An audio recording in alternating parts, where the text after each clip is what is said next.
Okay, so today we will be covering a rapid session on SLO5, that's Pediatric Emergency Medicine. My name is Dr. Tajra, and I will be teaching you SLO5 today. If you have any questions, please keep typing them in, and I will get to them eventually. If I don't get to them in the course of the session, then I will attend to those questions in the end. If I'm speaking a bit too fast or if the accent gets a bit too thick, sometimes it does when I speak a bit quickly, please either interrupt me or just leave a comment in the chat box saying that I did not get that and I will repeat it. Okay? All right, let's begin.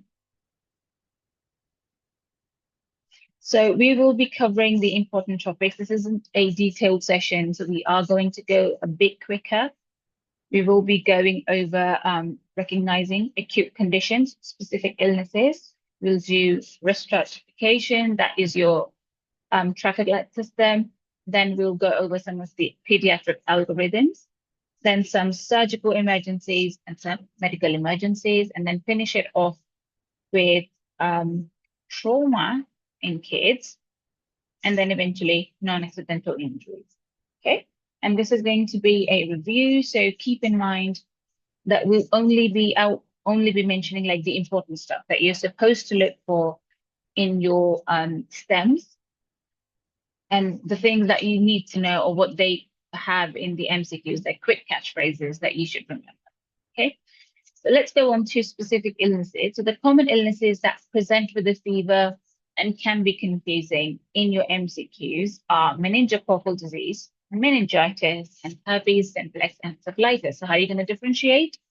If it's meningococcal disease, they're going to mention a non-blanching rash, particularly with a few other features, along with fever, by the way. So they can have lesions larger than 2 millimeters in diameter. That means they can have febrile, which will be non-blanching. They'll have cap refill time of more than 3 seconds, neck stiffness, and in meningococcal disease, the child will be fairly sick. So they can mention a news score that is high, or they can say the child is a bit comatose, some of those features. So they will have features of sepsis along with this disease. In bacterial meningitis, if they want you to pick that up, they will mention neck stiffness, bulging fontanelles, low GCS or decreased level of consciousness without trauma, and maybe seizures or convulsive status epilepticus. Okay.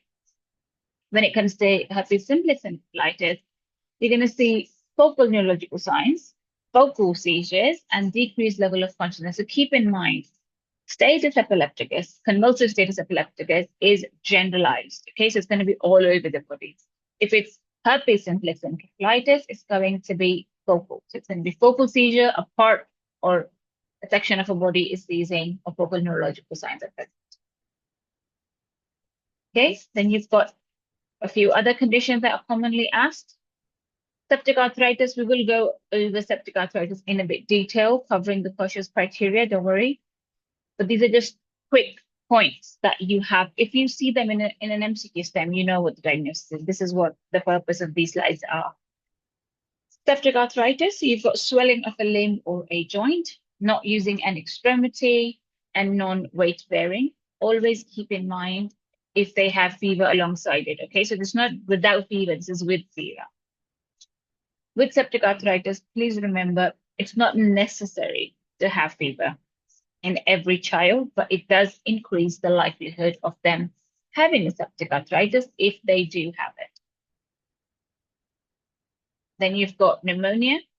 So tachypnea, respiratory rate of more than 60 if the child is less than 5 months, and more than 50 if they are between 6 months to 1 year, and more than 40 if they are between the ages of 1 and 5. Okay. You'll also see crackles in the chest, signs of respiratory distress. Sorry, who is that? Can you please go mute? Thank you. Okay. So crackles in the chest, you will see signs of respiratory distress. So remember your signs of respiratory distress, that is nasal flaring, chest indrawing, okay? using your accessory muscles, cyanosis, or saturation less than 95%. Okay. Then Kawasaki disease also presents with fever. You have a very specific criteria. You should have a pentaid. So 5 things to remember with Kawasaki. Fever for 5 days or longer. And in conjunction with that, you should start off with, I like going with like the head to toe kind of approach. So start off with the eyes. You've got bilateral conjunctival injection without exudate. Okay, so no exudates, but they're going to have these red eyes. Then you come to the lips, so they're going to have erythema and cracking of lips. In the tongue, they're going to have a strawberry tongue. Then you come to the hands.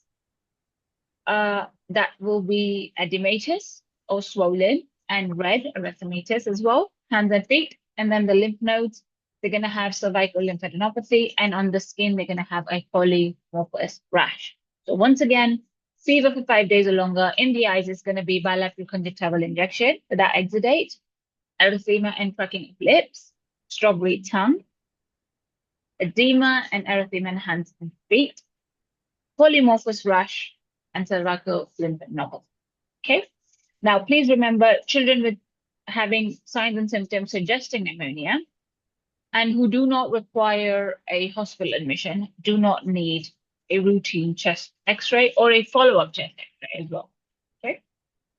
So don't, if they have X-ray in your options for a pneumonia in a child, don't pick that as an option. It's not going to be the right usually. Okay, let's come to investigation. So out of hospital, in children under 5 years, what are you going to do if somebody comes in with fever? The first thing is going to be checking for the source of the infection, all right? So you might want to look for signs of certain symptoms about that body part. For example, if the fever is related to the upper respiratory tract, look for signs of that. If it's the chest, look for signs for that. If it's the urine, look for signs for that. All right. The urine testing, if somebody's coming with fever, child under 16, always remember to test their urine because they can sometimes present with a non-specific fever where you cannot find a cause. Antipyretic response. So when a child has been given antipyretic, like paracetamol or ibuprofen, do not rely on a decrease or lack of decrease in temperature to differentiate between serious and non-serious illnesses. Okay. Once you've given a medication to lower the temperature, it's not going to be as the prospect of fever is not going to be as alarming. Okay. And then imaging, remember, if there is something sinister going on, you have to consider imaging. However, in pneumonia, if you're sending them home, they're not that sick, they don't need an X-ray. All right. Now, this is sepsis risk stratification for ages 5 to 11 now. Okay, that was under 5 that we did.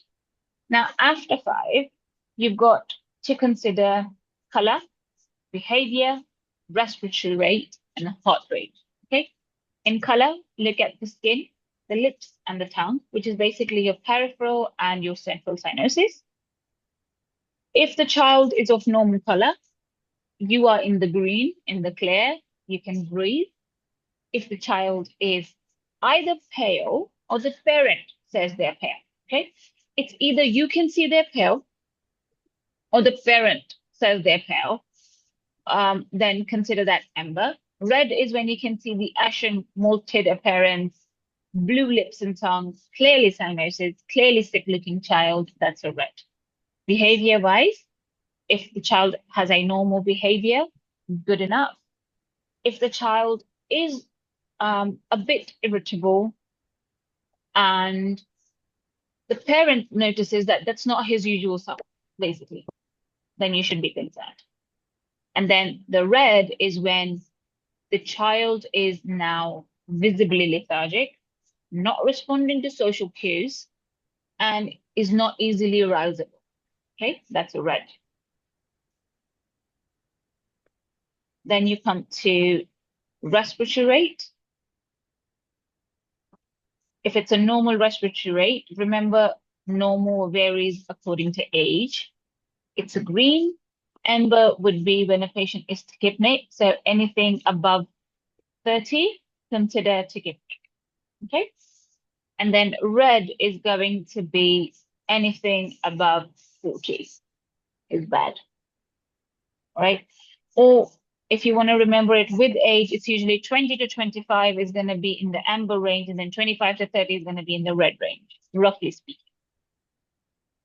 And then saturation wise, remember less than 92 is amber, less than 90 is red. Heart rate, remember heart rate also varies with age, but remember this, anything above 120 to 130 heart rate in a child of less than 10 years is a problem, okay? Not neonates. Neonates less than 180 should be your target. And in amber, even if in amber you see a heart rate of like 130 or 110, if you input that with any of the other signs and symptoms, like the parameters, you don't take these parameters separately, okay? If a child has a heart rate of 112 or 120 and they've got ashen blue appearance and a saturation of less than 90, this child is going to be colored red, not amber anymore, okay? If you've got one high risk feature or one moderate risk feature, you automatically jump to that class. So is there a question? Otherwise, can I just ask all of you to please mute so that there's no disruption? Thank you.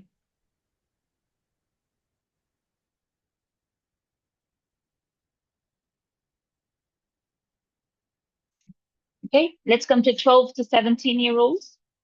Again, the same rules apply with the color and the behavior. It's exactly the same. With respiratory, they become more adult-like now.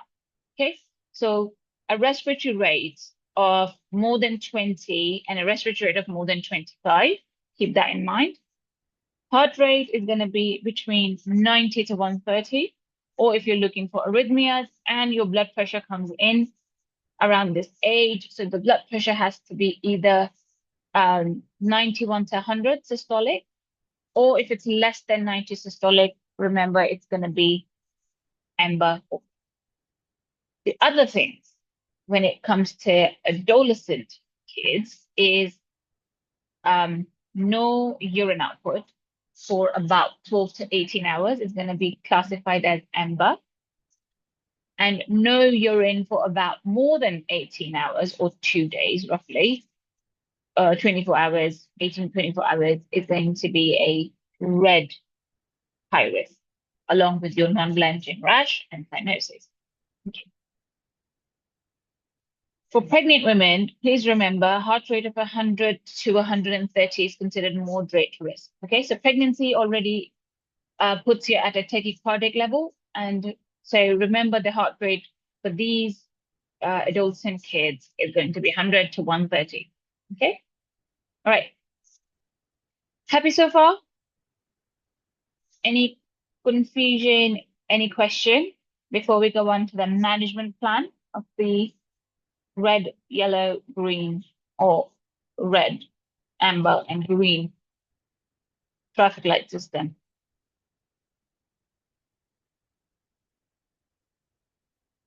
Okay, I'm going to power through. So remember the management plan. If you're not in the hospital, what are you going to do? If the child is in the green light, just discharge with proper advice and red flag and safety netting. If it's amber light features or moderate risk, then you have to remember, if you haven't reached a diagnosis, if you don't know what's wrong with the child, just safety net the parent, reassure them, and then refer them to specialty care, so refer them to PEDS. You can give these options. So safety netting can be either a verbal or written information about warning signs and what to look for. You can also tell them about the follow-up, so where they're going to go, when, and what place. And then you can also have a chat with the pediatrician you're referring them to get a second opinion, basically, on what you can do while they see the child in their clinic. Okay. And the red light features, if a child presents with any of the red light features, they have to be referred to pediatric specialist care urgently. So to be seen like in the next few hours. Okay. Now, remember life-threatening condition. Anybody, any child with life-threatening condition has to be taken to the hospital by the ambulance. They're blue lighted to the hospital immediately by ambulance. Okay, so life-threatening is different than having red light features or high risk features. Okay, right. For children with 5 to 17 years of age group, green light, discharge with proper advice. For EMBA, if you have a diagnosis, treat them with whatever medication you can treat them for, and then safety net them. If you don't have a diagnosis of this fever, refer them to emergency care where there is an emergency room facility available. Please also remember any child between the ages of 5 to 17 with an impaired immune system having amber features should be treated as a red, all right, because they are prone to going into sepsis a lot faster than normal. And their body is not going to be able to fight the infection as effectively as other kids as well. Red light, so the high risk features, again, just refer them to emergency care immediately. Okay, so these algorithms are available on the NICE guideline website. You can have a look at them. If you want to go into the details, I haven't gone into a lot of details here because I'm sure you must have gone over these. So hospital management algorithms are as follows. So remember, it's either low risk or moderate risk. What are you going to do? You have to follow the algorithm. All right. If you don't have the algorithm, I'll try and find them and send them to Kazar and he can share them with you. So remember, if it's low risk, just manage them according to your clinical judgment. If it's a moderate risk, you have to remember either you know the diagnosis or you don't. If you don't know the diagnosis, you have to first evaluate. So you send off blood samples, blood cultures from 2 different sites, and then you wait for the results a little bit, and then you see what you're going to give. In the meanwhile, you do symptomatic treatment with like IV fluids if required, IV cannula, give them antipyretics if needed, fluids, orally if possible, otherwise IV fluids if needed. Antibiotic will depend on the source of infection. If it's viral, treat them symptomatically. If it's bacterial, treat them with the appropriate antibiotic as required. Okay. Now let's come to certain conditions. So this X-ray, have a look. They can give this to you in the exam. So you should be able to pick this up. So this is a congenital diaphragmatic hernia. It is a diaphragmatic defect, frequently diagnosed prenatally with ultrasound. So usually in the scenario, they might say something like an undocumented lady who was pregnant, gave birth, which means that she did not have her antenatal follow-ups. And now the child is having problems, okay?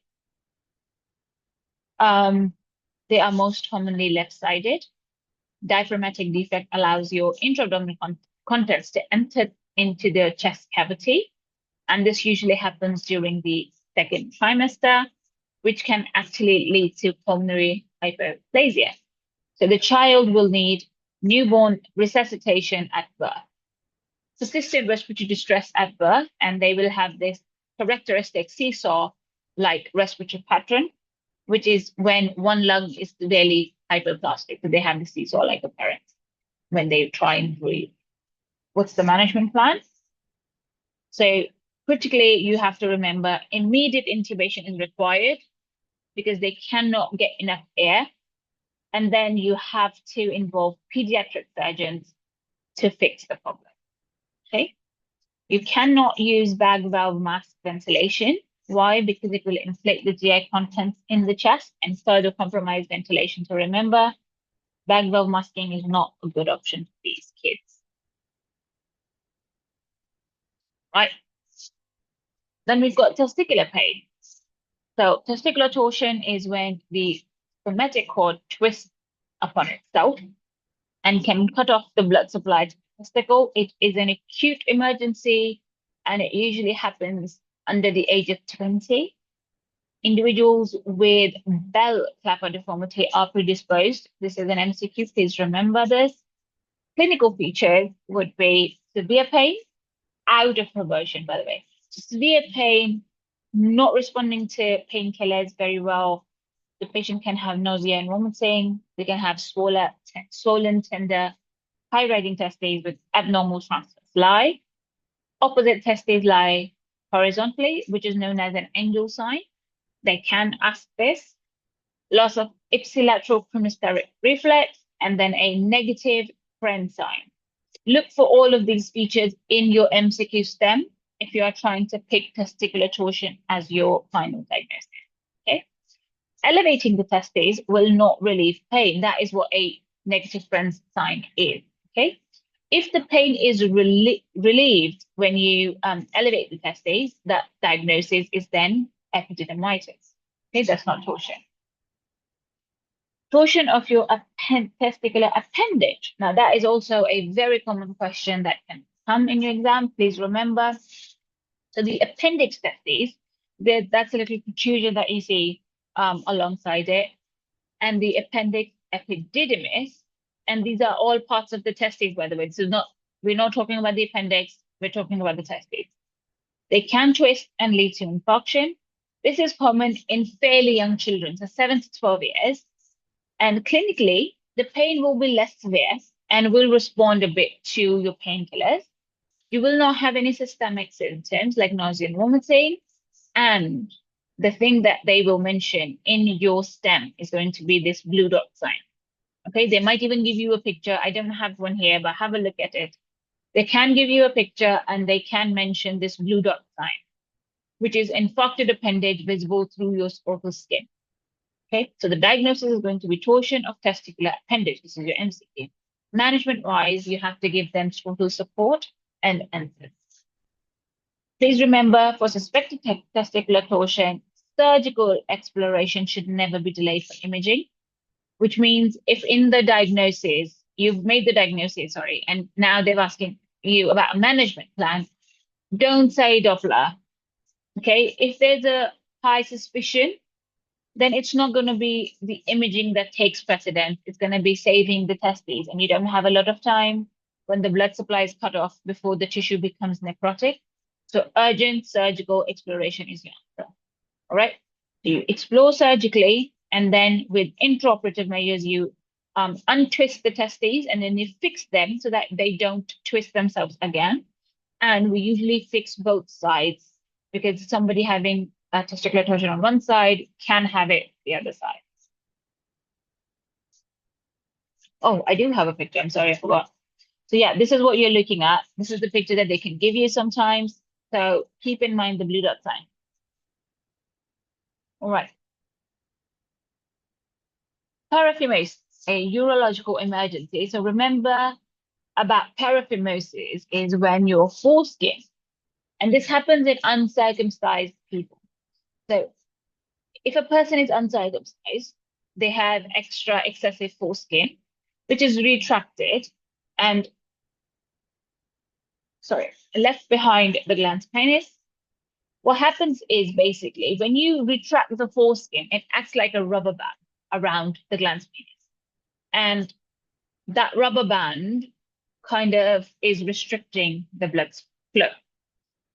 And the type of organ that your penis is, it's going to lead to vascular engorgement. And the more engorgement that happens, the more edema that happens, the worse that that band is becoming, basically. So the more constricting it is, the worse it's going to get. Commonly, it is seen in children and older people, and it can be simply prevented with circumcision. All they need is a circumcision, a quick one, and they're good. Clinically, what you can see in your exam scenario is going to be penile pain, a band of retracted foreskin tissue beneath the glans, swollen glans penis, erythema, black tissue on the glans in severe cases. That is what necrosis could potentially look like. And then the diagnosis is usually clinical, and then the management is going to be as follows. So I'm going to show you the algorithm, but usually you have to manually reduce it primarily.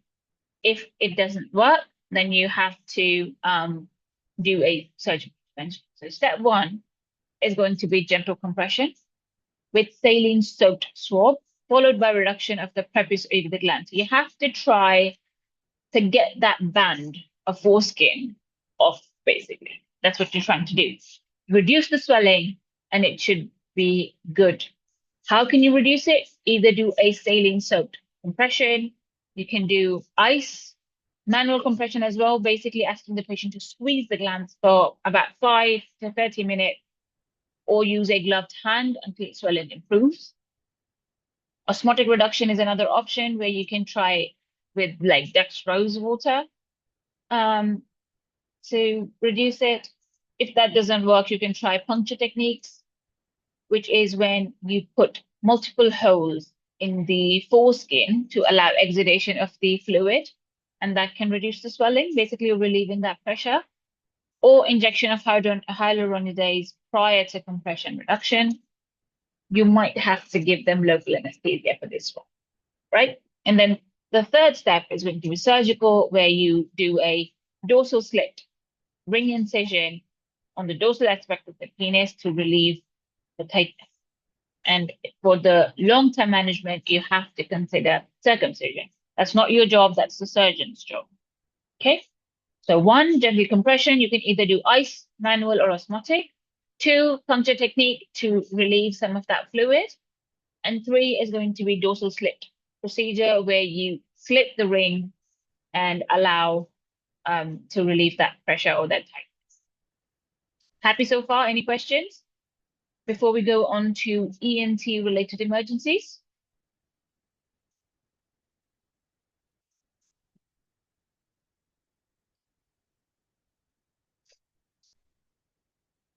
No questions? Okay, brilliant. All right. Acute epiglottitis. So usually children are vaccinated in the UK. And since the vaccination started for HIB, basically Haemophilus influenza type B, we've had less of these acute epiglottitis cases, but it can also be caused by group A beta hemolytic strep. So they can ask you this, okay? Initially, it was caused by Haemophilus influenza, but now most common organism is going to be group A beta hemolytic strep. Please keep in mind, that is how you get MCQs wrong. All right, it's fairly easy MCQ. You can go wrong if you still remember the old knowledge of having acute epiglottitis through Haemophilus influenza type B. Okay. Clinical features: pyrexia, sore throat, muffled speech, drooling, and stridor. Unable to speak, sitting upright, drooling saliva in a sniffing position. Please remember, never try and examine the throat without proper airway support, because they're going to fidget, they're going to get fussy, and the airway is going to close up, and that's an acute emergency. Investigation-wise, you offer a lateral neck X-ray to look at the thumbprint sign. In the management plan, you give them humidified oxygen, proper airway support with anesthetic or an ENT registrar for help. For antibiotics, your preferred choice is going to be cefotaxime. In children under 6, you might have to intubate, to be careful. And if you lose the airway, you might want to have to go for a surgical airway. Right. Then is Kawasaki's disease. We have covered this briefly, but let's go over this in detail now. So in acute febrile illness, it is self-limiting. It is a vasculitis. All right. Acute febrile self-limiting vasculitis happens in the young, usually in Asian ancestry, age 3 months to 4 years, more common in males. Complication, the one complication that they ask you in your exam is coronary aneurysms, which can develop in about 20 to 25% of people. Diagnostic features we've already covered. So they will have a fever, 5 days, and at least 4 of the following. So a polymorphic rash, bilateral conjunctival injection without exudate, erythema of the lips with strawberry tongue, unilateral cervical lymphadenopathy, and swelling of hands and feet, which can also lead to desquamation in the 2nd week if the diagnosis is delayed. Investigation-wise, you will see that their hemoglobin is going to be low, so they will have that acute phase reactant response, where they will have a normocytic anemia. They'll have thrombocytosis in acute phase or subacute phase. They will have raised WBC levels. Serum albumin will fall. CRP and ESR, being again inflammatory markers, will be elevated. And AALT will also be elevated, which is again another inflammatory marker. For cardiac evaluation, and this they're commonly asking in MCQ as well, so you have to do an ECG and an echo. The echo is usually done either during the acute illness or after. The echo reveals cardiac abnormalities. So what we are looking for is any potential high risk for coronary aneurysm. Okay.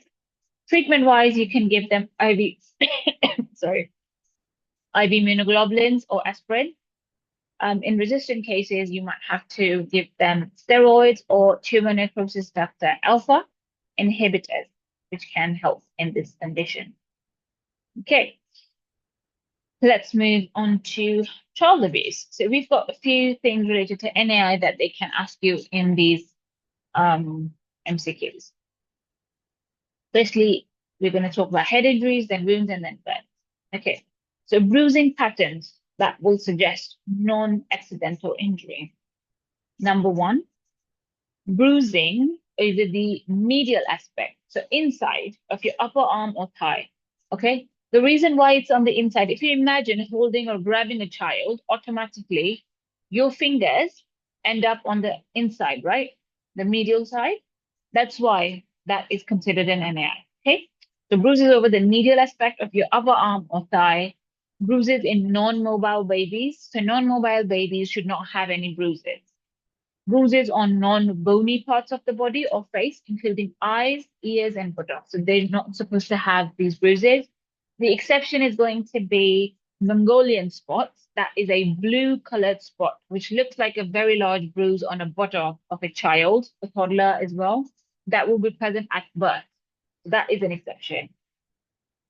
Uncommon injuries that are bilateral. So something that's not common as an injury and that is present bilaterally is suspicious.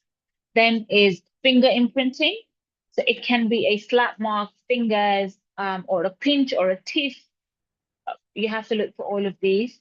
And then imprints or marks of a belt or a stick or any other thing like cigarette pock marks, or any instrument that you can pick out.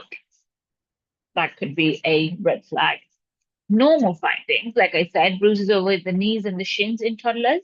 You can even have like some scarring from even mosquito bite. So that's not, they can resemble those cigarette pock marks, but they're not. So they are just simple recovering or healing mosquito bites that the child might have scratched. And they can also have some bruises over their lateral aspect, elbows, hips, in older children, especially mobile infants who are running around, toddlers, basically. Suspicious fractures, you've got ribs. It's not very common for a child to have rib fractures or spinal fractures, okay? That is suspicious. Multiple fractures of different ages, which means in different stages of healing. If you do a skeletal survey on a child and you find multiple fractures of different ages, that is suspicious of MI. They can have osteogenesis imperfecta, they can have some metabolic disease, but you will not know unless you have tested them for it. And unless you have tested them for it, they come under the red flag suspicion of NAI until proven otherwise. Fractures in infants who are not independently mobile is also not very common. Long bone fractures in children under 3 years is a red flag. Salter-Harris type 1 and 2 fractures of knee, wrist, and elbow. Again, a risk flag, a red flag. Now let's come to head injuries. So suspect NAI if a child has intracranial injury without major confirmed accidental trauma, especially if the explanation is either absent or unsuitable or the story keeps changing. The child is under 3 years of age. You see retinal hemorrhages, especially in a child of less than 3 months. Rib or long bone fractures are present along with head injuries. and you've got multiple subdural hemorrhages with or without subarachnoid hemorrhage in infants or toddler. Okay. Then we come to thermal injuries and emotional signs. So thermal injuries, remember, if a child has a burn or a scald injury, please keep in mind that the explanation, the history that the mother gives has to be appropriate. So if the history is a bit shady or absent, be on a high alert. If the child is not independently mobile with a burn, be very careful about any eyes. Burns to soft tissue areas like the back of the hand, the soles of the feet, buttocks, and back. That's not very common. And then burns in the shape of an object like an iron, a cigarette burn. And then you've got forced immersion indicators. So forced immersion is when a parent will lower the child into hot water. So they will have like scalds to buttocks, perineum, and lower limbs, and this will be bilateral, and they will have an upper level. All right. Scalds to limbs in like a glove and stocking distribution. Again, upper level. Symmetrical distribution of scalds and scalds with a sharply delineated borders. Like I said, if you lower somebody in, they're going to have a specific level where the water level was. Okay. Now, let's look for signs of emotional abuse and then neglect. So emotional abuse is when the child is excessively withdrawn, fearful, or anxious about doing something wrong. The parent or the carer who withdraw attention, giving the child a cold shoulder, parents or carers blaming their problems on their child, and then parents or carers who humiliate their child, like name calling and negative comparisons. All of these are emotional abuse indicators. Then you've got negative indicators. So this is child living in indisputably dirty or unsafe homes, children that are left hungry or dirty and are either unkept or malnourished, children without adequate clothing, like, appropriate clothing for the weather, like proper clothing in the winters or summers, like not wearing shoes, children living in dangerous conditions. Cold shoulder. Oh, you want to know what that means? A cold shoulder is when you try and ignore the child. Basically, they're saying something to you, they're having a conversation, and you're either on your phone or not responding, or on purpose. You've told the child, I'm not going to talk to you now. And then you just look away and you're not talking, and the child is trying desperately to get your attention. Okay. And this is a long-term thing, not just like a 5-minute thing. I'm not talking to you, and 5 minutes later you're there. It's more of a long-term thing, like you don't notice the child's presence in the house. I hope that makes it clear. Okay. Moving on to the neglect indicators. So child living in dangerous conditions like around drugs, alcohol, or violence, children who are often angry, having aggressive problems or self-harm issues, children who do not receive basic health care, like child with diabetes not going to their diabetic appointments on time, or their epilepsy appointments, seizure clinics, whatever. Then parents who fail to seek medical treatment when children are ill or injured. Okay, so these are all signs of neglect. What are you going to do when it comes to abuse? So, management. First answer that they will expect you to be able to answer is going to be when to ask for help. So, if the scenario mentions abuse, involve a senior clinician, always. It can either be your senior, which is your ED consultant, or it can be a pediatrician that needs to be involved. You have to follow hospital protocols and admit the child. Always admit the child. For further investigations, that can be a skeletal survey. You might want to have, take some blood samples, rule out organic cause, but you have to keep the child in the hospital. They're not going home. If the child abuse is apparent, clear, and undisputable, you will have to involve the police and social services. They will have to arrange for a forensic examination if required, which is in case of sexual abuse.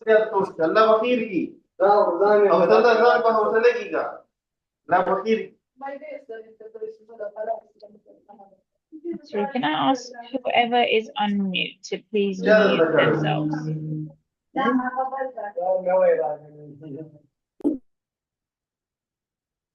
you.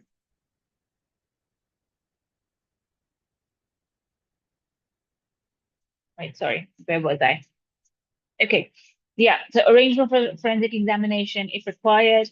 Treat painful or life-threatening injuries. So if the child is in pain, give them painkillers. If there's an injury like a fracture that needs to be manipulated, reduced, or put in a sling or a back slab, treat them accordingly. Ensure all documentation is legible and meticulous. You have to be very careful when it comes to documentation. And then follow local protocols for your multi-agency referral and social care. When to inform safeguarding team and when the police? Good question. So in your MCQs, they will never put you in a scenario where they've put both of them in there. The involvement of the police is always when you are certain that this is an abuse. For example, if you see female genital mutilation, you call the police because you see it, all right? And you are sure that this is what's happened. Now, if there's a fracture, for example, a spiral fracture of the humerus, is there a possibility? I'm not saying that it cannot be. Is there a 1% chance that this is not abuse? Yes. Also, is there a chance that the parent is not the abuser? Yes. So in both scenarios, spiral fracture, you cannot call the police because the police will come to arrest. In this scenario where there's a spiral fracture, you know it's abuse, but you don't know who the person abusing is. You're not certain. In those situations, always choose social services because you need to find out first who the abuser is. In terms of female genital mutilation, the UK law states it is illegal. So the parent allowed this to happen. And if that's the case, the police has to be involved. So if there is a certain, beyond a doubt, the abuser is present in front of you, there's no doubt who the abuser is, or it's happening in front of you in the ED. There's a fight that's broken out. The parent is now physically hitting the child in front of you in your ER, you call the police. But if you are not sure who the abuser is, you call social care. Does that make sense? Is it clear? You cannot involve the police if you're not sure who the abuser is. I hope that makes sense. Okay. Now, when it comes to suspected sexual abuse, you have to record the child's statement word for word. So whatever the child is saying about what happened, you have to write that down. I mean, in certain case, involvement of police, and certain but insuspicious involvement of safeguard.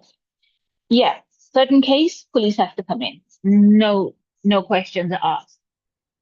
But yeah, if you're uncertain, your safeguarding team is the best bet. And if you're in doubt, just ask for help. So senior clinician. In the MCQ realm of this, because you have your exam, do not complicate stuff for yourself. I'm just going to talk about the exam. In real life, yes, that is the scenario. In your exam, they will be very clear about what they want.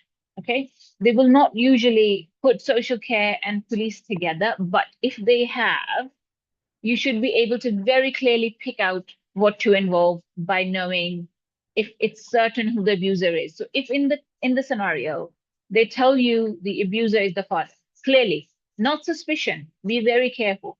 Not suspicion, it's clear that it's the father, then call the police. Or if they're threatening to take the child away, I'm going to take the child away and you want them admitted, you have to convince them first, but otherwise, obviously, you have to call the police. They cannot take the child away. However, if it's uncertain in the scenario what's going on, the option that you want to select is the MCQ comes in different ways. So the one way they ask you is, what will you do first? The first thing you do is involve the senior. The second thing is social care.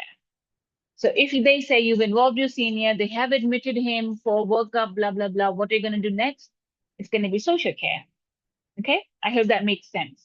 The MCQs, they can change the STEM around and ask you different things, but that's just how the management plan goes. which is why I've put this in like a 1, 2, 3, 4, 5, 6, 7, 8 steps. The first thing you need to do is involve senior. Second one is going to be a hospital protocol, what you're going to do. Third is admission and further investigation. Fourth is either social care or police. Okay. All right. Now let's come to suspected sexual abuse. So you record the child's statement.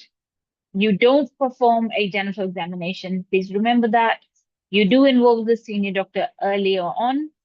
You treat the injuries that require urgent intervention. So anything that requires urgent intervention, you do. The rest you leave. Advise the patient to avoid destroying evidence, which means they cannot go to the toilet, they cannot shower, they cannot change clothes because that can destroy evidence. They cannot wash hands.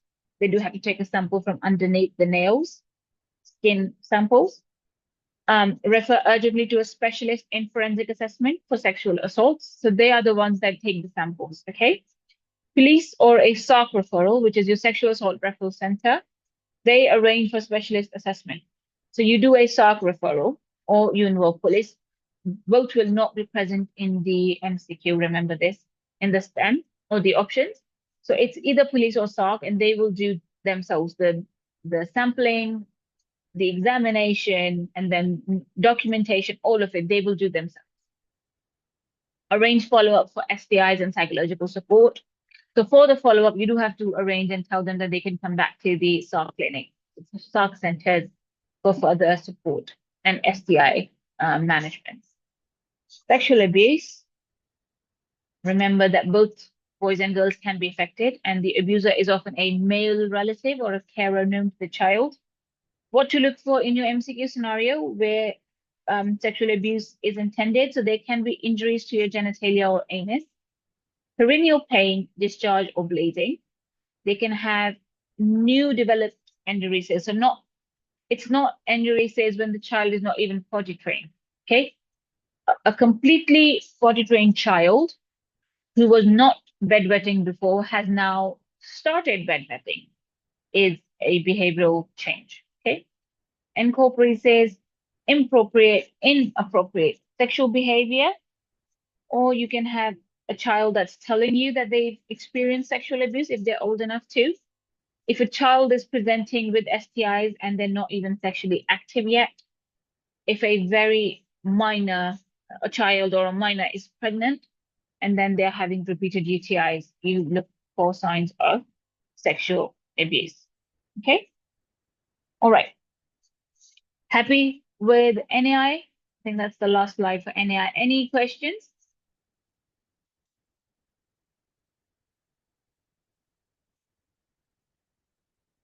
Oh, we do have female genital mutilation, sorry. I have to cover this as well. All right. So I did touch on FGM before, but just so you're aware, this happens in African countries. This is kind of in a layman terms known as a female circumcision.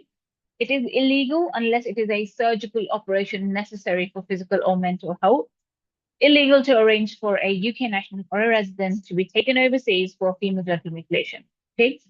Offense for those with parental responsibility to fail to protect a girl from risk of FGM. They are going to basically be reported to the police and they can actually go to jail. So if an FGM is confirmed in a girl under the age of 18, you have to report to the police within 1 month. Okay? Diagnostic features, remember, patient may report history of prior genital instrumentation, painful periods, and pain with urination, and you can see a definitive diagnosis is made when you do a physical examination. All right? Complications, they can have short-term and long-term complications. Short-term is hemorrhage, urinary retention, genital swelling, infection. Long-term is going to be genital scarring, recurrent urinary infections, dyspareunia, genital infection, and PIDs. They can also have HIV and hepatitis B and eventually infertility due to severe scarring. Okay. Management plan, you record your examination findings. All women and girls with acute or recent FGM require police or social services referral. Now, why have I added both? So women who are older than 18 will be social services referral. Under 18, police referral. not referral, sorry, you call the police, basically, you inform them. Okay. So all children with FGM or suspected FGM should be seen within child safeguarding cell, and they will eventually be seen by the child safeguarding services, but you do call the police. Okay. Does that make sense? Any questions? No, yeah, we've got DK next. Happy with this one, and then we move on to the next. Oh, it's already 6. I think we've got a lot to cover today. Oh no. All right. Let's go on to DKA. The most important scenario they will ask you in PEDS as an SLO5, you will have this question for sure in some capacity. So remember, diabetic ketoacidosis is a triad. We've got ketonemia, ketones of more than 3 millimoles in the blood, hyperglycemia, so blood glucose of more than 11 millimoles, and acidosis, which means a pH of less than 7.3. Severity classification, you've got mild, moderate, and severe, and that depends on the dehydration level. So mild DKA is when the child is 5% dehydrated, the pH is 7.3 or less, and bicarbs are going to be less than 50. Moderate is still 5% dehydration, but now the pH drops to less than 7.2, and bicarb goes down to 10, which means the compensation or the compensatory mechanisms of the body are now starting to fail. And then severe DKA is when 10% dehydration is present with a pH of 7.1 and a bicarb of less than 5. Okay? Right. Critical complication to remember is cerebral edema. So life-threatening complications, and you have to treat if suspected, is cerebral edema. What are you going to give them? Hypertonic saline, 2.5 to 5 ml per kg over 10 to 15 minutes. Or you can give them mannitol, 20%, and the dose is 0.5 to 1 gram per kg over 10 to 15 minutes. That's clear. Remember, when you're managing a DKA, dehydration is the first thing you correct. So fluid therapy before insulin, always. Please give them fluids for the first hour and then start them on insulin. Insulin is given as an infusion and it's always IV. So 0.05 to 0.1 units per kg per hour infusion. You can add dextrose once the blood glucose falls below 14. And in the second bag, the first bag is going to have no extra thing added. It's going to be normal saline. The second bag is going to either have potassium or no potassium, depending on the potassium levels. We monitor and replace potassium as required. So 20 millimoles per liter in every 500 ml of bag. And because of high risk of cerebral edema in DKA children, we do not give them bicarbonate to replace the loss of bicarbonate. Okay. All right. DKA, happy with it? We're not going into a lot of detail. How much dehydration? How are you going to calculate the fluids? Just remember, you have 5% dehydration, and the maintenance fluid you will calculate using your formulas.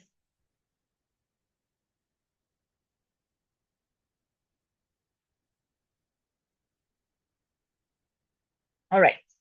Infectious cause of limping. Now let's go over some of these. We have, first up is osteomyelitis, which is basically an infection in the bone. Osteo means bone, myelitis means inflammation. All right, so this is infection of the bone that the children can have, and they present with a limp in the emergency department. These are the x-rays, review them, and they can sometimes come in your exam. Clinically, what features will be present in your MCQ are pain and tenderness over your affected bones, limited range of motion, fever and general malaise. Investigation-wise, plain films may be normal initially. They will have an elevated ESR and ACRP, which are your inflammatory markers. And remember, for certain diagnoses, MRI is best. Management is going to be non-operative treatment with IV antibiotics. Right. Then you've got septic ulcer. If you have any questions in the middle, please feel free to ask. I'll answer them. If I'm starting to go a bit too fast, just stop me and ask away. It's okay if we don't finish complete SLO 5 today. I do have a session with all of you tomorrow, and that is about SLO 7. And I think it's going to be a shorter session. So we can finish SLO 5 if you guys want tomorrow, the remaining part, and then we continue with SLO 7. Okay? Can let Kizar know how he feels about it. All right, septic arthritis. It is again joint infection, and this usually affects the hip and sometimes the knee. Again, the child is going to come in with unable to breathe there, fever, joint inflammation and pain, limited range of motion. Lab work, you have to remember, you send off a blood CP. You might even need joint aspiration to check for what organism it is. Or you can do an ultrasound, a quick one like this, and look for effusion here. See this, there's fluid here in the joint space. Okay. Lab work is going to have a raised WBC, raised DSR, and a raised CRP. Management is surgical drainage and IV antibiotics. All right, so do you remember the cautious criteria? Can anybody revise the cautious criteria in the comments? I know it's a rapid review session, so let's just quickly say what is it, and if all of you know. Yeah, walk through, but you need to know what that means.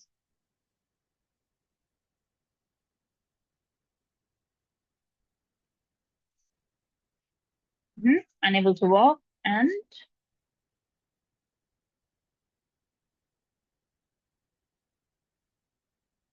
fever, brilliant. ESR, yes. Fever, okay, ESR, what else?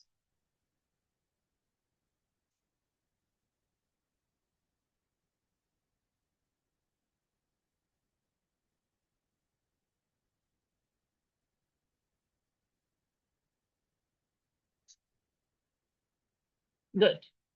So all of you are awake. Brilliant. All right. The next cause of infectious cause of limping is going to be transient synovitis. It is very common for you to have this in your MCQ in your exam. So please be aware of it. Remember, inflammatory disease of the hip typically affects children between the ages of 3 to 6.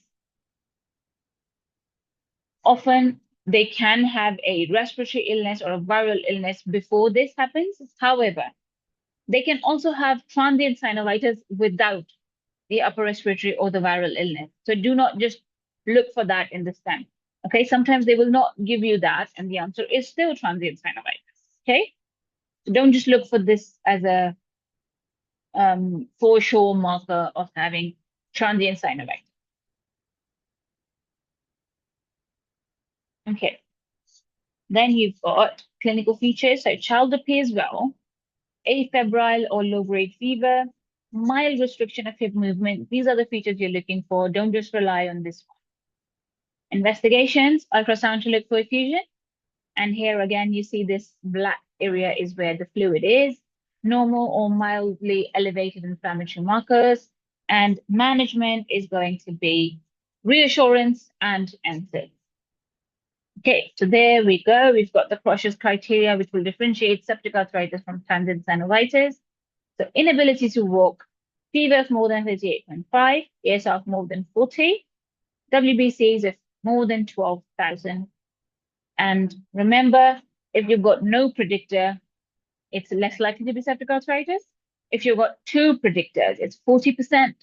And if you've got all four of them, it's 99.6% specific. Right. Next is pyomyositis. Remember this. It is, so pyo is infection, myositis is basically skeletal muscle, and itis means inflammation. All right. It can either be viral or bacterial. It can be secondary to like minor trauma or subacute trauma that they might not even remember. So don't just rely on this. Okay. Clinically, pain and tenderness, fever, irritability, coughs commonly affected and tender. Management wise, if it's a viral cause, just reassurance, good hydration, and supportive therapy. If it's bacterial cause, they will need an admission in the hospital and antibiotics. Okay. Then we come to the developmental disorders leading to limping. You've got Perthes, also known as leg cough Perthes, idiopathic avascular necrosis of the hip, affects children between the ages of 3 to 12 years old. Clinically, they can have a slow onset pain. So gradually the pain is getting worse. They will have a long history, not an acute onset. An antalgic gait that can be acute. So the pain can be chronic, but the gait changes might happen acutely. Limited internal rotation and abduction of hips. So this is something they will give you in your exam, STEM. Okay, don't confuse this. So limited internal rotation. Now remember, it's the hip, right? The hip that's necrosed, and these are the movements that the hip makes. So internal rotation and abduction at the hip level is going to lead to a limp. The investigation of choice is an X-ray, and we ask for a special view, which is your frog leg lateral view. Widening of the joint space is present, decreased size of femoral head, and patch density. Now, sometimes they will give you an X-ray, sometimes they will not. They will just describe it. So on the X-ray, you see widening of joint space, decreased size of femoral head, and patchy density. They can mention this, and you might have to diagnose. Or they can just give you the X-ray, you look at the X-ray, and you say, okay, good, it's Perthes. All right? Eventually, you will have to do an MRI for better evaluation. Complications can be chronic pain and osteoarthritis. So this is what the X-ray can look like. Which side can you see the Perthes disease is present? Left or right?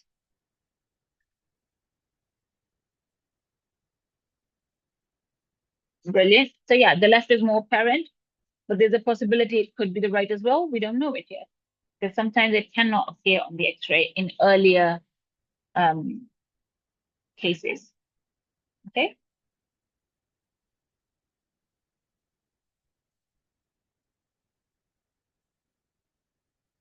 All right.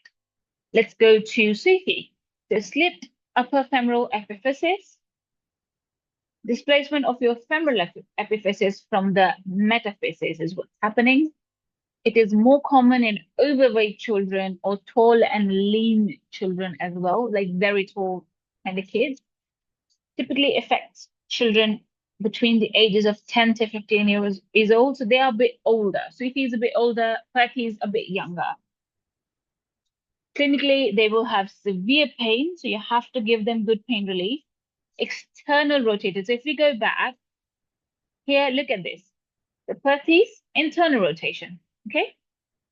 And SUFI, external rotation. All right. And then you've got shortening of the affected limb as well. Investigation wise, again, you've got an AP, but he is more in a hyperactive child. It can be, but it's not going to be for a fair. If you're asking me this as a theory or a clinical perspective, yes, I agree with you. If you're asking me this for the MCQ STEM, then no, don't just rely on this. They will not mention hyperactive child in the MCQ. Okay, so when it comes to SBA, you have to be very pointed and specific when you're trying to solve them because they are trying to trick you in these MCQ. Which is why I don't want you to be distracted easily. Okay, so don't learn extra things. Perthes, remember internal rotation, remember the age group, remember the pain is going to be chronic, but the limp is going to be a bit acute. And remember what you're going to do and what it looks like on the X-ray. Okay, remember the important things and leave the extra stuff. I hope that helps. All right. Investigation wise, again, you need a frog leg lateral view. And you will see a displacement of the femoral head. There's something known as a Trithoven sign, which is when the Flyn's line passes above the femoral head. instead of intersecting the femoral epiphysis. They put this in an MCQ. They ask you what the Trefethen sign is or what's the Klein's line. Okay. Management is again, urgent evaluation and management is crucial because they need surgical intervention straight away. All right. So this is what the x-rays can look like. If you have a line of plan, they will not go through. If you draw the line, they will not go through this. Okay? I hope it makes it clear. It's going to be bit displacement. The metaphyses and the epiphyses going to be a bit displaced, and they're not going to go through. Right. Toddler's fracture. Now we're going to move on to development we've done, infective we've done. Now we're moving on to the traumatic causes of limping in a child. So we come to toddler's fracture. Spiral fracture of the tibia, which is caused by a twisting motion when falling. So children or toddlers, usually the age from 1 to 3 is a toddler. And if they twist, they usually fall a lot. So ages 1 to 3 fall a lot. And they tend to have these potentially serious falls if you have a look, but they never fracture their bones. So there is a certain motion. If they fall on a twisted ankle or in a way that they twist their leg, then they can have this spiral fracture. Okay. And this happens most commonly in the distal 1/3 of the tibia. The clinical features are there's going to be some tenderness. You will have some redness and bruising over the area. There might be some swelling, and the child will not bear weight. They will limp. Initial x-ray can be normal, so be careful. However, you have to repeat the film. So if there is a high suspicion, you put them in a back slab and you repeat the x-ray after a few weeks. When the healing process starts and you see that fibrosis showing up on the x-ray, okay? So depending on where the fracture is, they can either they will need a below knee back slab or a above knee back slab. Have a look here. Very mild. If you see mild crack, not a lot to go on. So it's very easy to miss on initial presentation. Okay. Now you've got growth-related conditions. So we've got Osgood-Sattler's disease, which is epiphysitis of the tibial tubercle from repeated stresses or overuse. This is over a period of time, again, affects 10 children from the ages of 10 to 15 years old. More common in running or jumping athletes. Clinically, they will have pain and tenderness over the anterior side of the knee and the tibial tuberosity. And if they continue with those activities that they were doing, the pain is going to get worse over time. So running, kneeling, climbing the stairs, the high jumps and long jumps, squatting can make it worse. Pain will improve with rest. So the more they rest, the better this gets. Investigations, you don't usually need x-rays, but because of their activity and this continuous pain, we might offer them one. And the x-ray can show some soft tissue swelling and the classical sign of fragmentation of your tibial tubercle. Okay. Management-wise, good counseling. It is self-limiting. So just rest and don't do the activity that just caused it. It's good enough. You can offer them some painkillers as well. Have a look. I don't think this is a full x-ray. So yeah, the tibial tuberosity is missing here, but that's where you look for. Essentially, this is not a good x-ray. Sever's disease. This is a calcaneal epiphysitis. Okay, it's in the foot. The knee or the tibial epiphysitis that we did before was in the knee. Okay, and this one's in the foot. So what happens is when your calcaneal bone is now inflamed, especially the growth plate, this can lead to this pain in the heel. So children will often complain of having pain when they put their foot down. All right. And this again will happen in children who are running or very active, jumping, doing sports, and they do this movement fairly often. Clinically, they will have heel pain and tenderness underneath the heel, mild swelling as well, which might be a bit too difficult to pick up on a physical examination, honestly. And the pain is there with activity, but if they don't do the activity, the pain improves. X-rays, again, not required. However, if they do get one, you will see just some inflammation there and not a lot of findings. Management-wise, limiting pain-inducing activities for a short period, supportive footwear and heel cushions, and then stretching exercises. Okay, so have a look. And again, that is what you're looking for. So you might not see a lot of findings on the X-ray. Okay, any questions? I hope I'm not going too fast or it's not too complicated for you.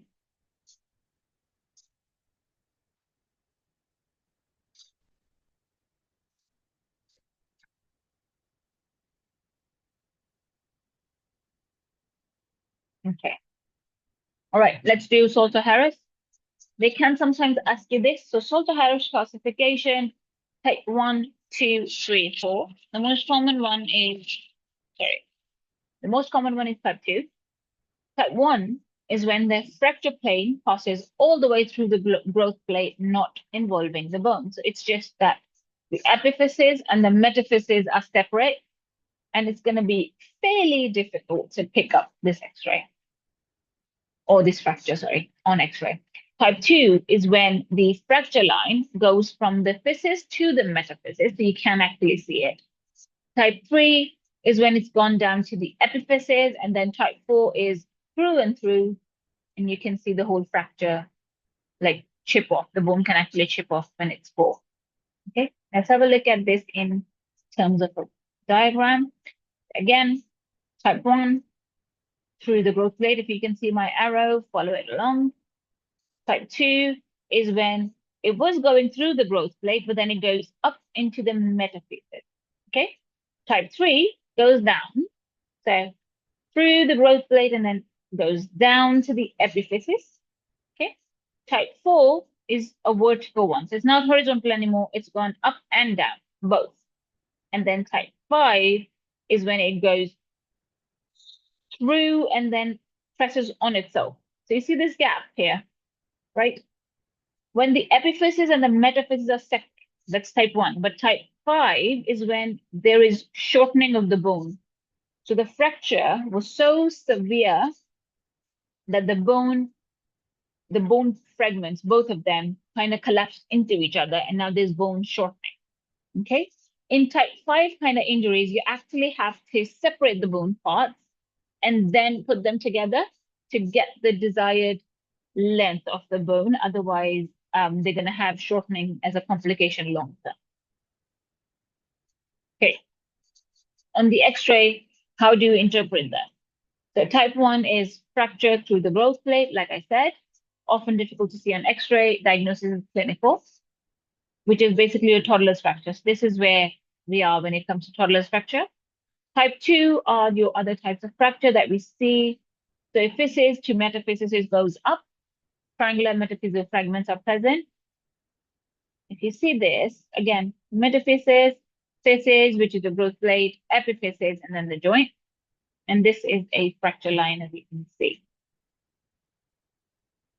So if this is a fracture, this is a fracture line. What classification would you say this was going to be? According to Salter-Harris classification? And why? Type 2. Why do you think it's type 2?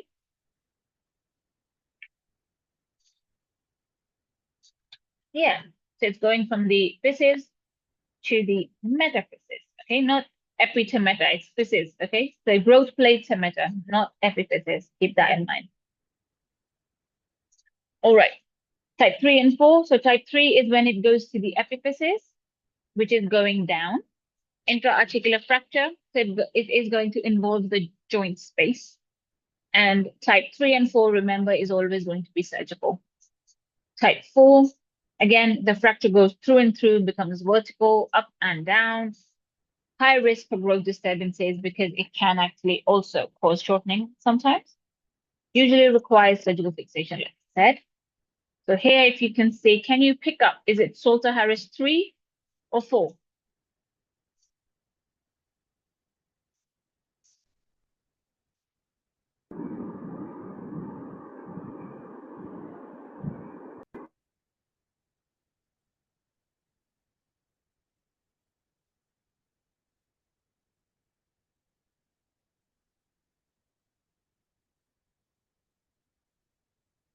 3, 3, 3.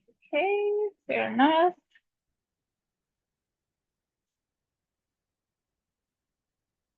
Good.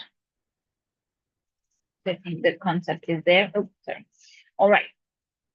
Clinical approach to a limping child. So this is the last, I would say, I think, last slide for a limping child. So we have covered infective causes, we covered developmental causes, we covered traumatic causes. And now let's have a look at what we're going to do if a limping child walks in. So history, physical examination, investigations, fairly simple. History is going to be onset, sudden versus gradual, trauma history, fever or recent illness, and then activity level and sports participation so that you can get to the diagnosis. The reason I put this slide here is because these are the things we'll pick up on the MCQ. Okay, this isn't the history station. For your SBA, look for these things in history. So if there's a trauma history, go to your trauma causes. Okay. If there is no trauma history, there's fever, go to your infective causes. If there is no fever, no trauma, the onset is sudden, consider NAI. If there's no fever, no trauma, onset is gradual, consider other causes like safety, births, all the other things that developmentally can be there. Okay. Does that make sense? And then again, activity level, sports participation, all of these are together going to help you make a diagnosis. Okay. With physical examination, again, you look at where the problem is, which joint is involved, is it internal rotation or external rotation, so that it helps you make that diagnosis. Tenderness and swelling to pick up fractures. If it's a toddler fracture, you are kind of going in blind. The X-ray is not going to show you anything, so you are depending on your physical examination on this one. Neurovascular status, if it's a fracture, you have to be careful. Investigation wise, again, infective causes, lab investigations are really important. Traumatic causes, imaging is important. And then joint aspiration if it's septic arthritis that you are suspecting. Remember, a limping child will require very thorough evaluation. All right, let's go to some malignant causes now. Osteosarcoma is a primary bone tumor in patients under 20 years. And in adults, usually secondary to predisposing factors. So you can have some other cancers elsewhere in the body. You've got Paget's disease of bone, bone infarct, radiation, familial retinoblastoma, and Leigh-Ferroni syndrome. Okay. Location, it is often the knee, can be in other places, but the involvement is always going to be metaphysio. Okay. So osteosarcoma is metaphysio. All right. Clinically, you'll have a painful enlarging mass, or they can present with fracture, pathological fractures. Okay. All right. Then you've got investigation. So on the X-ray, you see sunburst pattern, which is very commonly asked in your MCQ. They can actually give you the picture of it. So keep that in mind. Management is surgery and chemotherapy. So this is the X-ray they usually ask. And they can ask you either what do you see, which is sunburst appearance. They can ask you what condition this is in, which is osteosarcoma. They can also ask you about this thing here. Where was it? Metaphysio. So osteosarcoma is located where it's metaphysio. Okay. Then is Ewing sarcoma. That's the second one they ask you about. This is mostly in white patients, usually males under 15 years, and this is diaphysio. Okay. So osteosarcoma was metaphysio. Ewing sarcoma is going to be diaphysio, and they can ask you this in your MCQs. Geomed, yep, good, you know your mnemonics.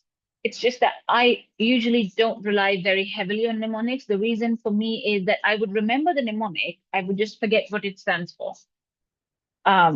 And so yeah, that would just waste my time in the exam. So if you can remember mnemonics and you know what they stand for or what they mean, well done on you and use them in your exam for yourself. If you can't, just remember the important things and try to revise them at the last minute. So these are usually, so Ewing sarcoma can present in the femur or your pelvic bones. So the pelvis is where you might see this. Clinically, again, pain, swelling, systemic symptoms like fever and weight loss. Investigations on the X-ray, you're going to see a lytic lesion with a permeative pattern of destruction. And I think I have the X-ray, I'll have a look.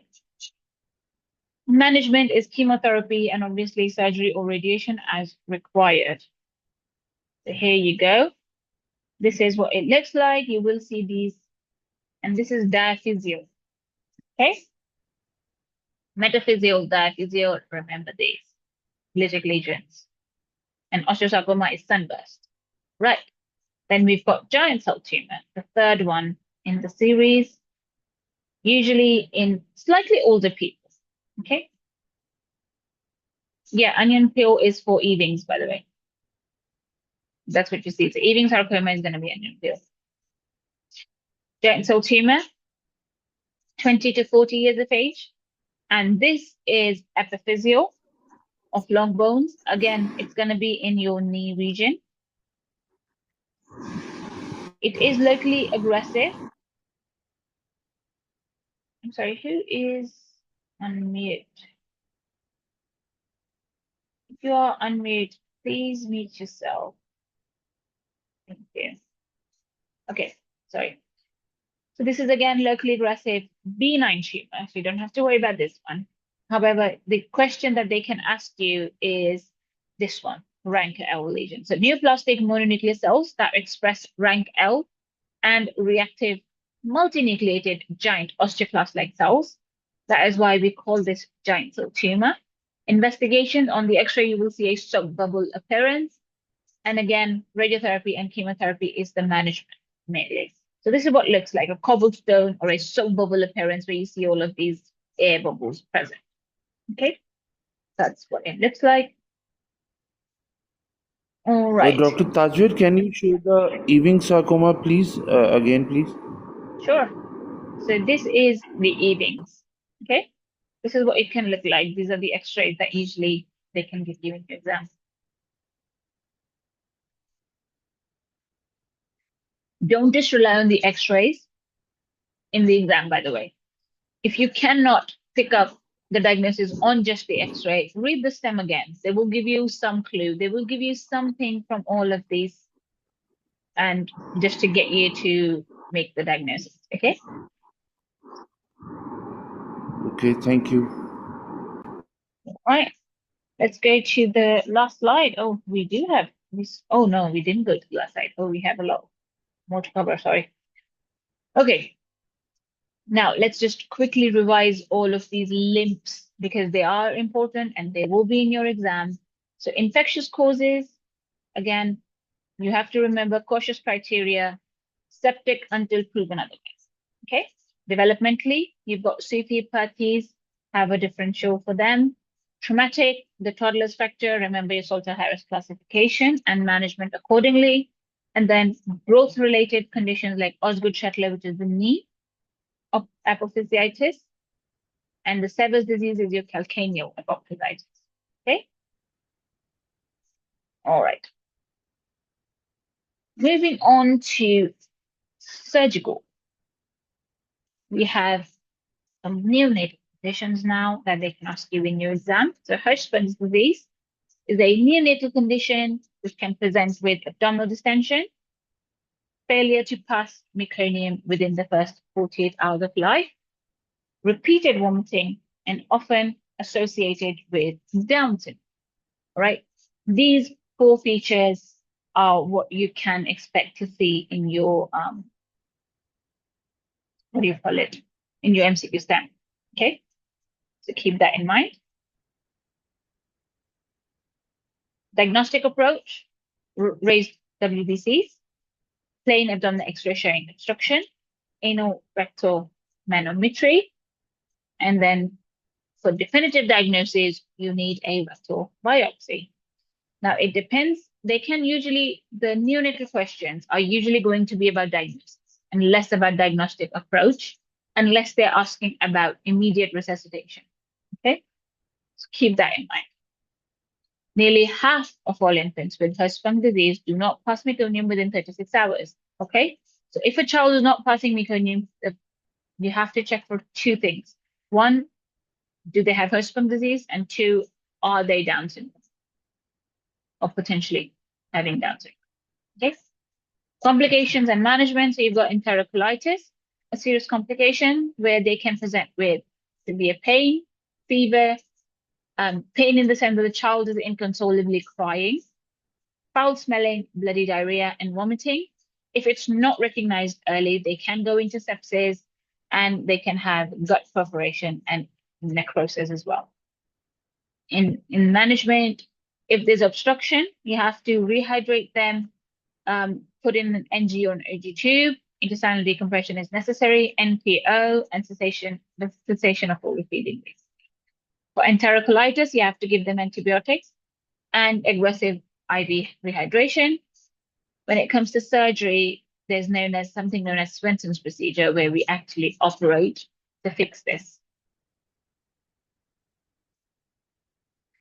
The second most common thing that can happen is necrotizing enterocolitis, which is a common problem seen in premature infants and low birth weight. Okay, so please look for prematurity if you are considering the diagnosis of necrotizing enterocolitis. Clinically, they can present with abdominal distension, with increasing gastric aspirates, visible intestinal loops, bloody mucoid, stool, and bilious vomiting, palpable abdominal mass or ascites, and they can have systemic signs of infection, so bradycardia, lethargy, shock, apnea, and respiratory distress. Okay. Diagnostically, you just put them straight away on the red light system, so they are going to require all the baseline bloods along with an ABG. In imaging, you have to get them abdominal X-ray, they will need an ultrasound, and eventually, once they're a bit stable, they can get an MRI. Management-wise, keep them in PO to give their bowel a bit rest, provide appropriate analgesia. You have to put in an NG or OG tube, medically give them IV fluids. They will need a cocktail of antibiotics. They need triple antibiotics. And surgical intervention if they're not feeling well. So deteriorating clinical condition, bowel perforation, or necrotic bowel, that you will have to consider surgery. Then we've got pyloric stenosis. Again, a very common MCQ that can come from this. So this is infantile hypertrophic pyloric stenosis. What happens is your pyloric sphincter is hypertrophied and can lead to problems. And what those problems can be, so they can have recurrent projectile non-bilious vomiting, typically in 3 to 6 week old infants, usually males. They will present with failure to thrive on not gaining weight or losing weight rather quickly. Also, they might have an olive-shaped mass palpable in the right upper abdomen. They do usually give this in the MCQ STEM as well, so look for that one. Multiple formula changes, tachycardia, and decreased wet nappies. So tachycardia and decreased wet nappies is basically a systemic side. Okay, so the kidneys are shutting down and the heart's overworked. Diagnostically, you check the electrolytes. They will have hypokalemia, hypochloremia, and metabolic alkalosis. So this is something they can ask you in the MCQ. Ultrasound will show a pyloric channel length of more than 17 millimeters and a pyloric muscle thickness of more than 4 millimeters. Okay. Management-wise, first is stabilization. So if they're asking what to do first, stabilize your child. IV fluids, electrolyte replacement is first. So correct dehydration, correct the metabolic abnormality before you refer them for definitive treatment, which is a pyloromyotomy. And this can be done either as an open procedure or a laparoscopic. And we usually prefer laparoscopic if the child has stabilized. Okay. Potential complications can be wound infection, gastric or duodenal mucosal perforation, and incomplete myotomy. It's not really important. Okay. Then we have intussusception. If you have questions, by the way, just keep asking, ask away. If you feel like I'm going too fast and you want me to slow down, or it's gotten too much for you to understand after so much studying, just let me know and we can do this tomorrow. We don't have to finish this today. Okay.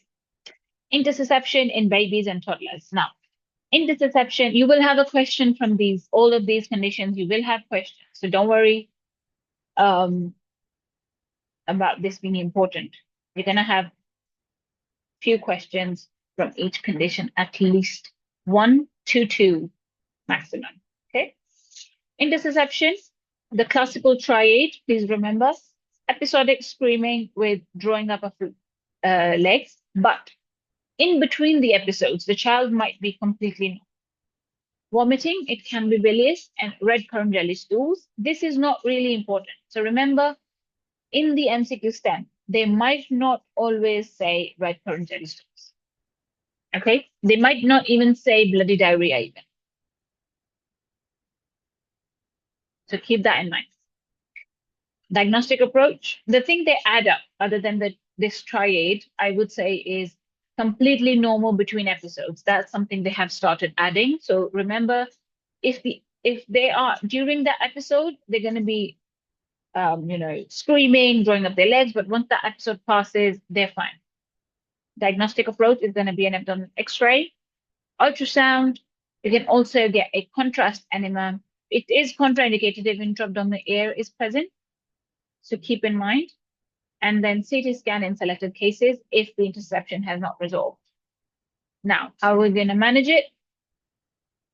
Initial stabilization is again important, which is with IV fluids to correct dehydration, give them proper pain relief, and NG tube pre-drainage. Urgent referral. So urgent surgical referral is critical for all cases.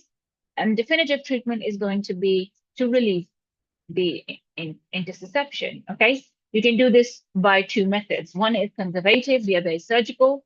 The conservative one is where you put in either air or water reduction. And this is known as air or hydrostatic reduction under radiological guidance. If that does not work, we try this first. If that does not work, we go to surgical reduction. And that is when you open up and then physically cut the bowel out and stitch it together. Okay, I think that's the end of the surgical one. Now we're going on to neonatal sepsis.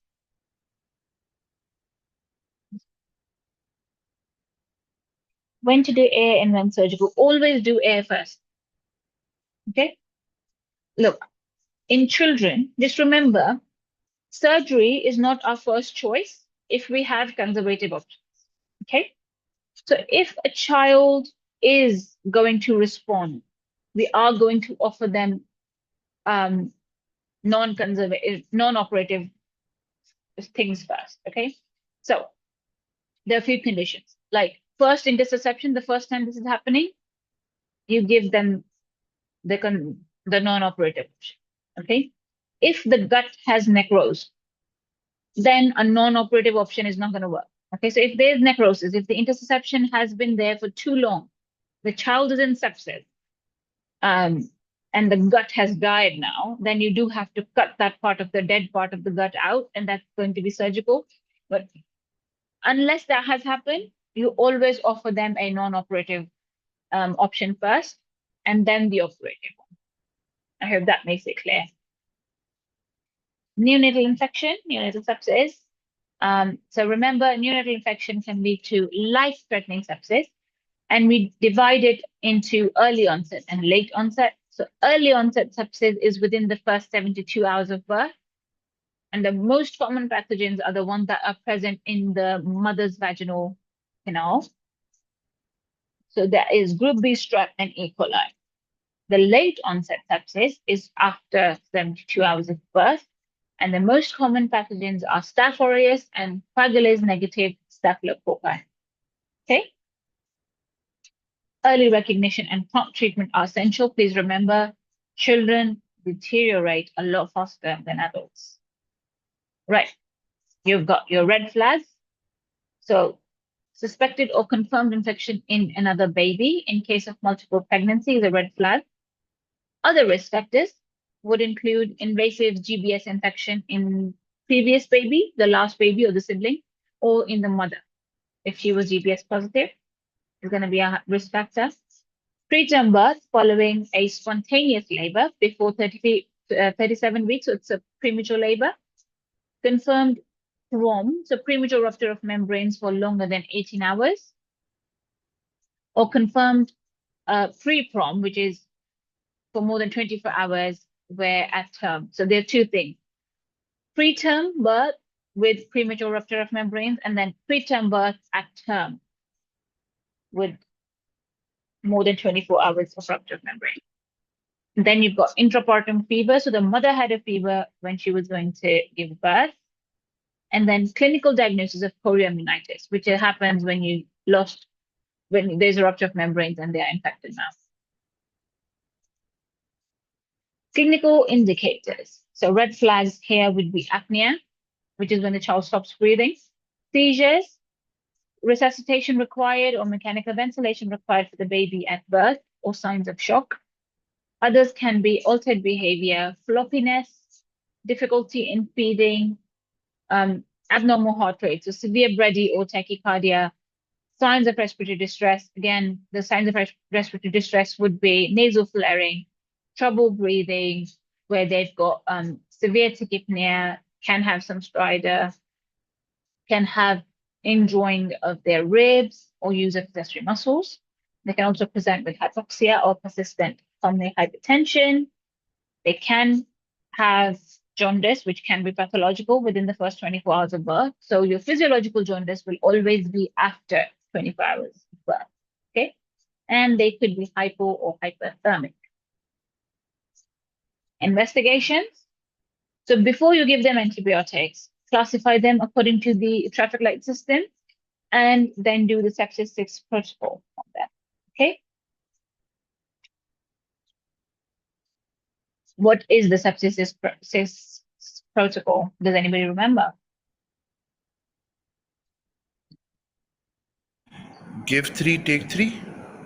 Yeah, give 3, take 3, but that's for adults. So there's some differences when it comes to peds or neonates. It is essentially the same concept, but you do the culture before the first dose of antibiotic, that is true. You also check their CRP. We don't usually do CRP in adults. We do the blood cultures, we send off the inflammatory markers, but the treatment does not depend on CRP alone, okay? But in neonates, we are very specific about this. So remember, the sepsis 6 we do, but the CRP you have to monitor. So measure the CRP when starting treatment, and then you monitor it again every 24 hours to check if they're responding to antibiotic, okay? You do have to do an LP as well if there is strong suspicion that the infection could have gone to the meninges, but don't routinely perform urine or skin swab microscopy or culture in early onset sepsis. Okay, that is also different. In adults, we always send off a urine culture if we are suspecting. Okay, here we don't perform that routinely. Antibiotic wise, benzyl penicillin is your drug of choice, 25 milligrams per kg every 12 hours or 8 hours based on your judgment, and gentamicin. So remember, in neonatal sepsis, you don't just treat with one drug, it's always going to be 2. So benzyl penicillin and gentamicin. And the side effect of this is gentamicin being an aminoglycoside. You remember a common side effect. If somebody has prematurity, neonatal sepsis, being treated by gentamicin, what side effect are you looking for that could potentially be a complication that the parents can present with later on? Hearing loss. Nephrotoxic, yes, it is nephrotoxic, but hearing loss is one thing that they can present with, okay? So yeah, if the child has been in the neonatal unit for a very long time, they can have hearing loss. And you have to determine if it was a gentamicin induced hearing loss, or was it just the noises in the NICU that led to the hearing loss? Okay, so they can ask you this in the MCQ as well. Consider stopping antibiotics at 36 hours if blood culture is negative, baby's clinical condition is reassuring, and the CRP levels are also reassuring. They're coming down basically in response to antibiotic. Okay. Standard treatment duration without meningitis is 7 days. With meningitis is going to be longer. Late algorithm. So let's see. Late sepsis, what are we going to do? High risk criteria is consider infection in other babies. When one baby from a multiple birth has infection, you consider high risk. Indicator-wise behavior, so the parent are concerned about the child's behavior. There's a weak cry, he's ill, less active. Respiratory rate more than 60, grunting, apnea, oxygen saturation of less than 90%. Circulation, they can have severe tachy or bradycardia. Skin, again, mottled appearance, cyanosis, and non-blanching rash. Other abnormalities can include hypo or hypothermia, not feeding very well, abdominal distension, seizures, or bulging frontalis. So this is a algorithm that we usually use. Remember this. So risk factors for or symptoms of sepsis. What we're going to do, what samples are we going to take? You can have a screenshot of this if you want and go over this. I'm not going to go into the details of this because we have covered them. This is just a quick revision of it. Okay, oops, sorry. And then what to do, what not to do if they're not responding, what antibiotics are you going to add, what you're going to remove, and how you're going to proceed. Okay. Management. So investigation-wise, again, blood cultures before first dose, CRP and LP if you consider brain infection. Antibiotic-wise, late sepsis. First line is IV flucloxacillin, okay, and gentamicin. And if you are suspecting enterocolitis, you can add metronidazole. So babies admitted from home. So this is for neonatal unit, okay? So they were born, they went to the neonatal unit, which is a stable side. They got sick and they come to the NICU. For babies that are coming from home and they're sick, you give them IV ceftriaxone or cefixime based on their age. And you can add ampicillin, amoxicillin to cover listeria. Okay. Remember, for neonatal sepsis, either early or late, you always give them 2 drugs minimum, not 1. Treatment duration, again, consider stopping at 48 hours if the cultures are negative and reassuring clinical picture. Standard course for antibiotics is going to be 7 days for positive blood culture. And you can extend it beyond 7 days if they're not recovering well. For babies presenting, especially low birth weight babies or premature babies, if you're suspecting antifungal or giving them prophylactic antifungal because they're on antibiotics, they can have that infection. You can give them oral nystatin or IV fluconazole. Okay. Oh, neonatal meningitis management. Okay, so this is the CSF, and this is what we're going to do. So if we don't know, unknown or uninformative stain on the CSF, and we are not yet sure what the pathogen is, then give them IV amoxicillin and ceftriaxone. If it's a gram-positive stain, and we don't yet know what the organism is, you give them amoxicillin and ceftriaxone. Okay. If it's a gram-negative stain, stop amoxicillin because that's not going to help, and give them ceftriaxone alone. If it is a group B strep on your culture, you give them benzyl penicillin and gentamicin. If listeria is present, you give them amoxicillin and gentamicin. Okay. Oops, sorry. Other specific infections, these are not really that important. Just remember if it's an eye infection, so conjunctivitis is something that can happen. The management is you have to take the swab samples and then systemic antibiotic treatment for possible gonococcal infection while you're waiting for the swab results. If it's an umbilical infection, you can give them IV flucloxacillin and gentamicin for it. Nothing else here that is important. Just remember, always safety net. Okay. Fever in children under 5. We kind of covered this. Just so you are going over this again, remember your traffic light system. We've got good algorithms for this one, but these are the high risk symptoms. Any one of these is present and the child stays in the hospital. Okay? You don't send them home. Specific illnesses with fever. So we did cover this in the start. Let's just go over them again. Remember, for meningococcal disease, things to look for: non-blenching rash, ill-looking child, they will have purpura, cap refill more than 3 seconds, and neck stiffness.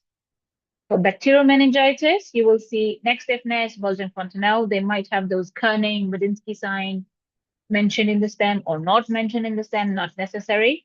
They will have altered consciousness and could present with seizures. Herpes simplex encephalitis, again, they'll have focal seizures, focal neurological signs, and decreased consciousness. We did do septic arthritis. Remember your cautious criteria. Pneumonia, they're going to have respiratory distress along with freckles in the chest, tachypnea, and low sats. UTIs, they can present with vomiting, poor feeding, lethargy, irritability, abdominal pain, urinary frequency, and dysuria. Kawasaki's disease, like I said, fever of more than 5 days, and then 4 other symptoms. So eyes, conjunctival injection, lip changes, strawberry tongue, rash present. You've got hands and feet that are swollen, and then cervical lymphadenopathy. Okay. Key points for this one, again, green, amber, and red. And then you've got life-threatening. We have already covered these, nothing more to say here. This is what I was referring to. So this is the traffic lights chart that we follow. Okay. So have a look at this, revise this. They can ask you questions from this. Okay, that is the end of my presentation. Any questions? And thank you all for listening.